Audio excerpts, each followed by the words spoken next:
Kalau istri saya udah 6 tahun yang meninggal. Sebelumnya sebelum bekerja seperti ini, Bapak sebelum cari seperti mulung ya jatuhnya ya, Pak?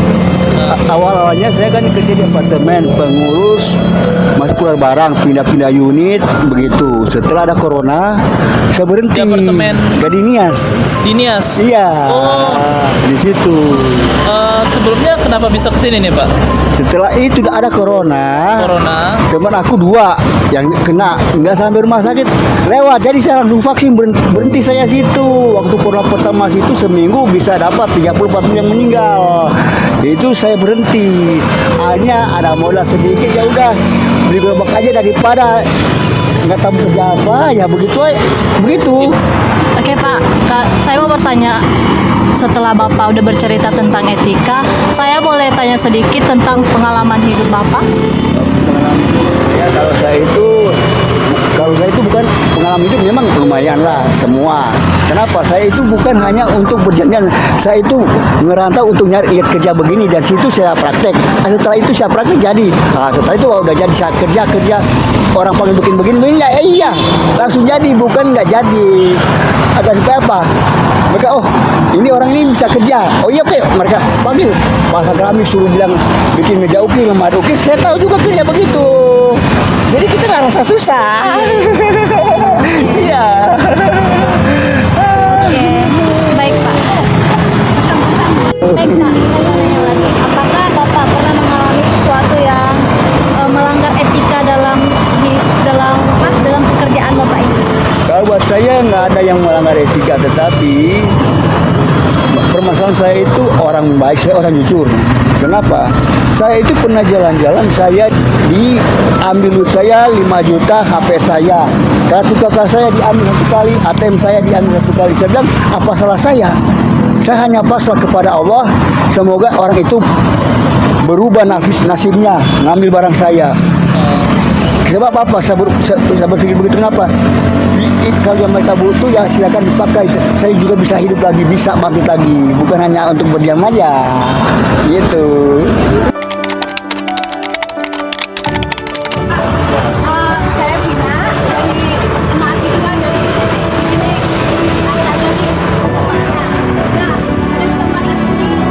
saya mau wawancara ibunya, anak pertama Bapak siapa?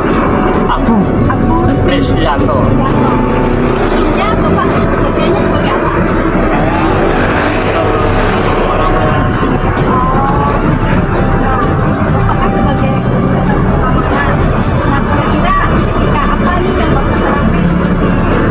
Ini Bapak Sebagai pemberitaan kita sebagai contoh, harus memberi contoh yang terbaik untuk security, baik itu waktu, kemudian penerapan penjagaan, kesiapjagaan, dan lain-lain. Sekarang 65. Oh, 65. Oke, mau tanya Pak, harapan Bapak untuk masyarakat sekitar atau orang-orang Bapak itu etika apa yang Bapak inginkan mereka supaya mereka bisa terapkan di lingkungan sekitar ini? Ya, yang paling utamanya adalah contoh.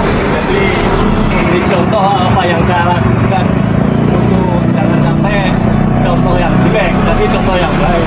Masalah sesuatu, kinerja, dan lain-lain itu harus sebagai contoh yang baik.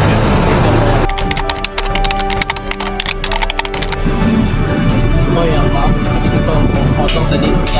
Sebelumnya dengan Bapak siapa dan umurnya berapa? Pasan saya umur 70 tahun dan sekarang sudah pensiun, udah anak ya. Itu aja.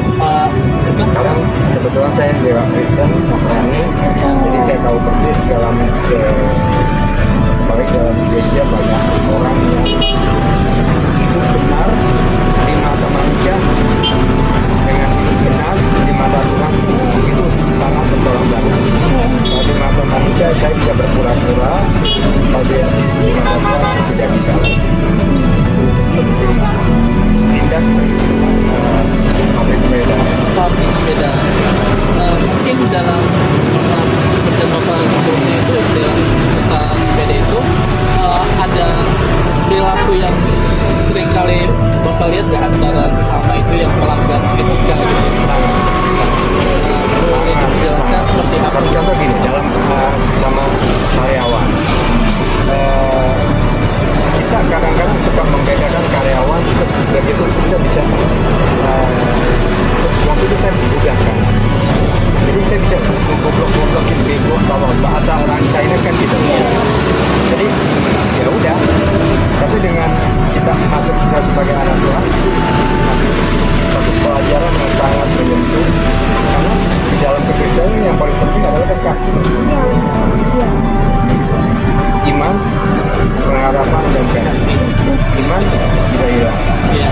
pengharapan bisa hilang, tapi tidak akan bisa hilang kalau kita menjaga. Makanya di dalam Alkitab semoga jagalah hati. Itu yang nggak gampang.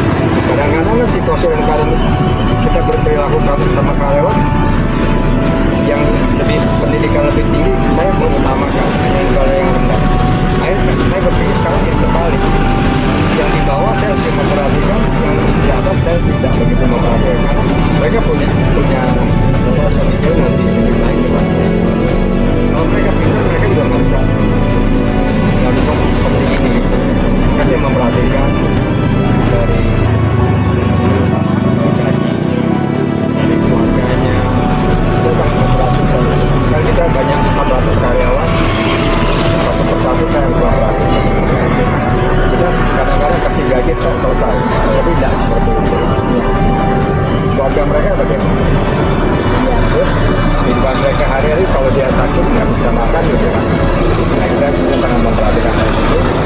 Bagaimana itu kita memberikan satu kesaksian bahwa bergaya hidup Kristus, ya kan, bergaya hidup Kristus itu ya kita lihat ya gaya hidup Kristus kayak apa gitu. Dicaci maki, diapain mungkin santai. Etikanya ya bergaya hidup Kristus. Jadi paling terakhir Pak, pesan-pesan Bapak untuk kita semua gitu dalam beretika intinya apa? Ya,